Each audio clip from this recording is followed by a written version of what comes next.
आषाढी वारीत येत असलेल्या लाखो भाविकांच्या संख्येत महिला भाविकांची संख्या सर्वाधिक असते। महिलांची संख्या लक्षात घेता सुरक्षेला आणि आरोग्याला जास्त प्राधान्य देण्यात आले आहे।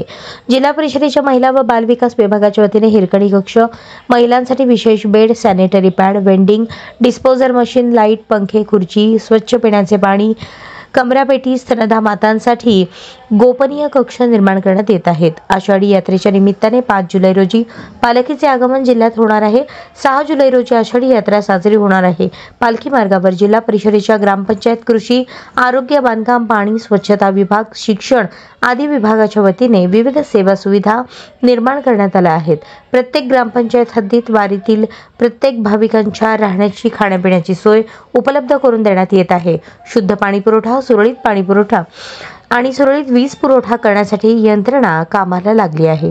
पंढरपूरच्या वारीत चेंगराचेंगरी होईल अशी 12 ठिकाणे शासनाकडून निश्चित करण्यात आली आहेत। या प्रत्येक ठिकाणी 22 पोलिसांचे विशेष पथक तैनात करण्यात येणार आहे। गर्दीवरील नियंत्रणासाठी 250 विशेष पोलीस अधिकाऱ्यांचे पथक 24 तास कार्यरत असणार आहे। पावसात भाविकांना त्रास होऊ नये यासाठी वॉटरप्रूफ मंडप उभारण्यात येणार आहे। शासकीय यंत्रणेचे समन्वय असलेले नियंत्रण कक्ष स्थापन करण्यात आले असून वारीच्या काळात दूरध्वनी संपर्कासाठी कर्मचाऱ्यांना 100 वायरलेस फोन देण्यात आले आहेत। पालखी मार्गाची लांबी 120 किलोमीटर आहे।